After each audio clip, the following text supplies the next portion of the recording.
It's officially spooky month! So today we have an extra special video. I have asked 15 different booktubers to recommend me their dark, atmospheric, or spooky books. Boy, did they deliver. There's so many good responses here and a ton that I've added to my TBR. So without further ado, the books. Hi everyone, my name is libraryofaviking, and you want a spooky or atmospheric read? Well, there is one book that is an obvious recommendation.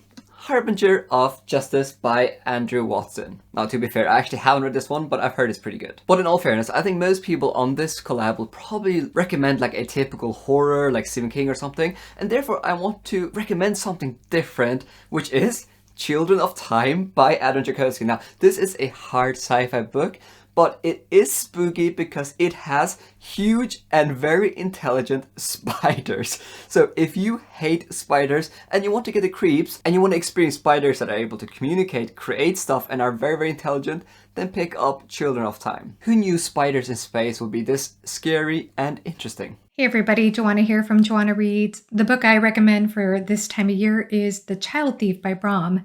This is a dark, twisted Peter Pan retelling in which the Peter character, who's quite creepy, lures kids away from traumatized households to the land of Avalon. So we're tying in some urban fantasy and portal fantasy with Arthurian legend. And you may have heard of Bram's name before because he's not only a well-known author, he's also a well-known fantasy illustrator, and some of his illustrations are in the book The Child Thief. Now, trigger warnings might apply, so please check those out if you need to.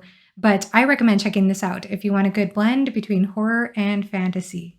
Hello, Andrew. Thank you for inviting me to share one of my favorite atmospheric or spooky books with you.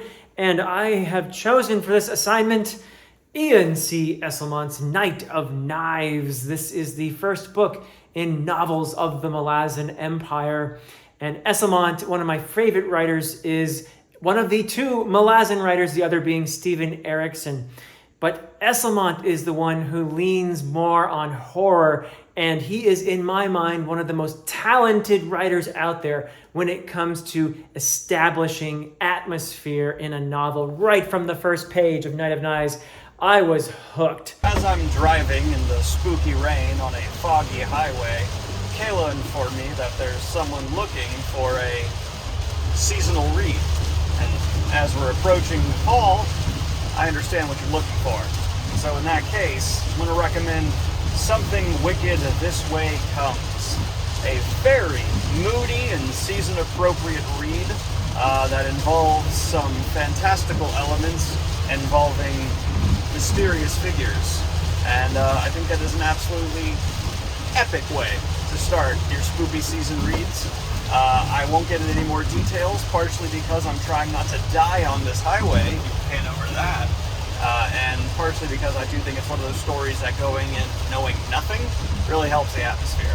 So, Something Wicked This Way Comes by, I think, Ray Bradbury. Hello everyone, my name is Holly and I'm from the YouTube channel HollyHeartsBooks. I'm so happy to be invited here. When I think of fall, I think of the Lord of the Rings. And when I think of Lord of the Rings, I think of the Sword Defiant. Imagine if the Fellowship didn't go home after defeating the Dark Lord, but instead decided to be the cleanup crew for all the mess the orcs made in this dark, grimy city. Like all the orc poo. And throw in humor in as well because all of our characters are now old because they've been trying to clean up the rot for many years. This is the book. It's atmospheric, really creative, a bit on the longer side, but that just means it'll last you the whole fall season, and that's a plus in my book. Thank you for having me, Andrew. My recommendation for a spooky atmospheric book for October would be Never Die by Rob J. Hayes. The god of death tasks an 8-year-old boy to kill an immortal god and binds 4 legendary heroes to aid him in his quest. The young boy himself is quite creepy and gave me the heebie-jeebies throughout the entire story, along with plenty of spooky scenes, ghosts, spirits, there's epic battles, mystery, all woven into this incredible short read. This would definitely make a great read for any fantasy reader who enjoys samurai, fast-paced storytelling, lots of action, and still has that spooky vibe for the fall. I hope you enjoy. Hey guys, BeardofDarkness here. Thank you so much, Andrew, for inviting me to be a part of the project that you are doing right now.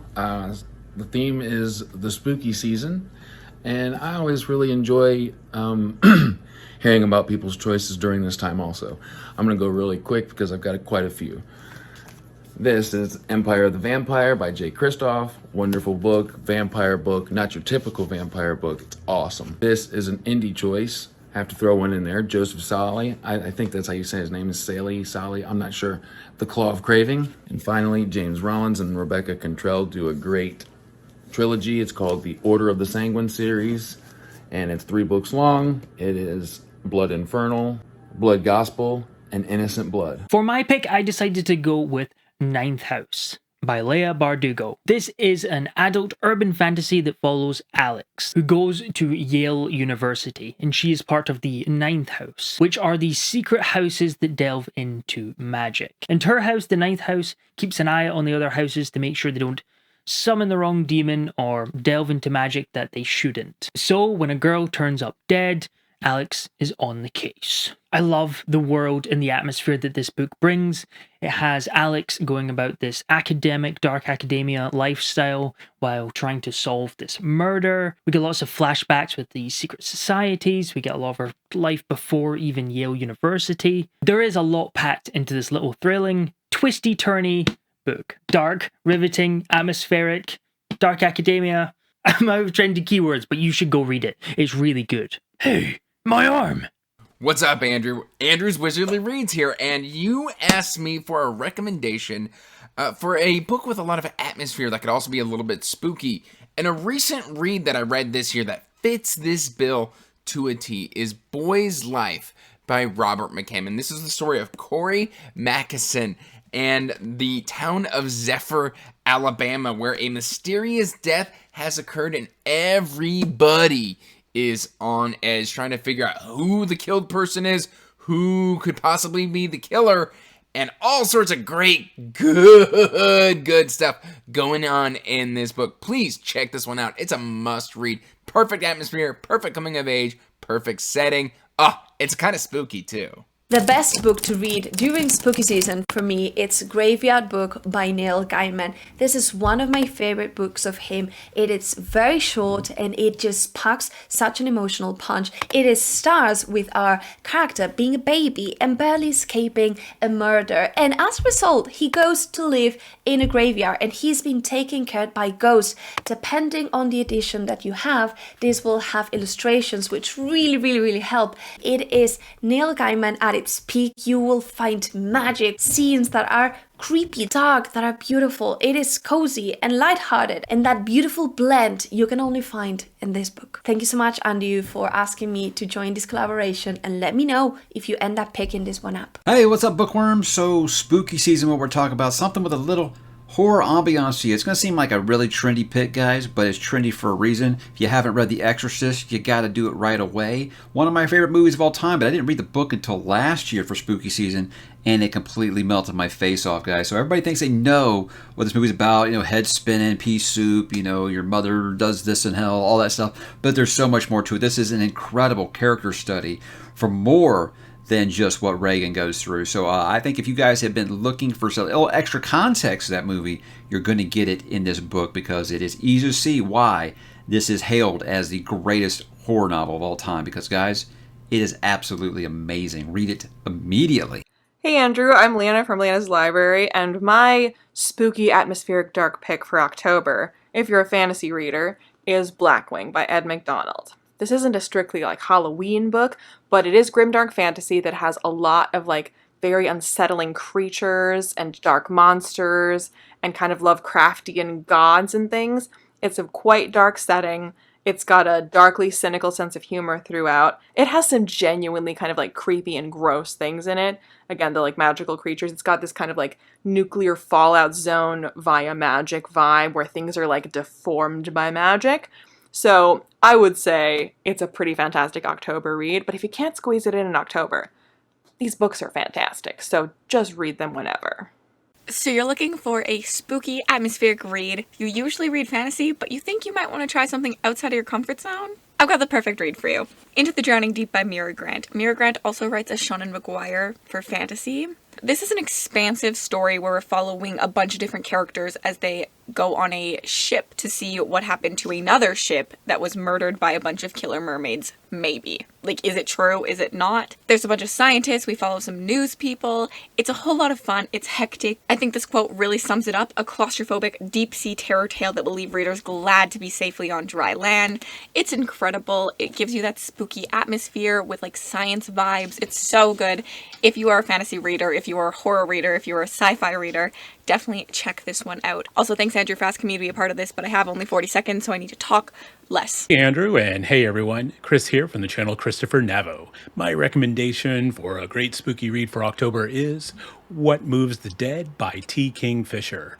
What we have here is essentially a retelling of Edgar Allan Poe's classic The Fall of the House of Usher. In Kingfisher's novella, we follow Alex Easton, a retired soldier who receives word that a childhood friend, Madeline Usher, is dying and travels the countryside to her ancestral home. What he finds is that the lands of Usher are cursed with mutated flora and fauna, but even more unsettling mysteries await Alex when he enters the manor itself. Again, What Moves the Dead is a retelling of that classic horror story, but told in a modern voice. What really sets this book apart is its compelling characters and the addition of fantasy elements, including its own haunting, skin-crawling world. I think this quick read is a great way to set the mood for the month. Happy reading. Thank you for having me on, Andrew. Cheers. Hello, I am veldonreads. Thank you so much, Andrew, for doing this video. So I'll get right into it. I've got two horror book recommendations here, both from the same author, Alexander Gordon-Smith. This is a super underrated author, in my opinion. Well, this first book is called Escape from Furnace. This is a 5-book series where we follow these characters who try to escape from this most gruesome, disgusting, horrific prison that you've ever encountered. It's filled with murderous gangs and horrific creatures, and it's absolutely horrifying. So I really recommend it for the Halloween season. It's an amazing book. This next book here is called The Fury, once again by Alexander Gordon-Smith. This is a standalone book, and this follows a bunch of characters who, from one minute, everything is alright with the world, but then the next, everyone they encounter, from their friends, family, parents, teachers, everyone wants to try to kill them and murder them. And so this follows a cast of characters who try to survive these events from all around the world. So yeah, thank you so much. Hey Andrew, this is Matt from MattsFantasyBookReviews, and to be honest with you, I don't really read many spooky books on purpose because I'm way too much of a wuss. But I did accidentally read one recently, and I absolutely loved it. And it was The Justice of Kings by Richard Swan. That's book 1 of the Empire of the Wolf series. And I thought it was going to just be a book about a magic traveling judge, and it was, but at a certain point, it goes from a mystery book to a horror book, and I could not have loved it more than I did. It's just a wonderful book from start to finish, and a must-read for any fan in the genre. And a big bonus, book 2's even better than book 1. Hope you enjoy. Take care. I want to say a huge thank you to everybody that took part in this. They're all amazing people, and I will have them all linked below. Please go check them out if you haven't already. And I do want to thank Daniel and Kayla, who, despite the fact that they were moving between states, still managed to fit in the recommendation. So thank you for that. And I'm glad I wasn't the cause of their deaths. That would have made this a little more of a complicated video to make. On brand, perhaps, but complicated. But thank you very much for watching. I wrote a book, it's behind Skelly Head. I'm protecting them from it. Don't read it. Don't read it. Outro. You're a real piece of work, you know that? Hey, you're the one who wanted me to be part of your background, and I'll be here all month, baby. No, you will not. That's what you think.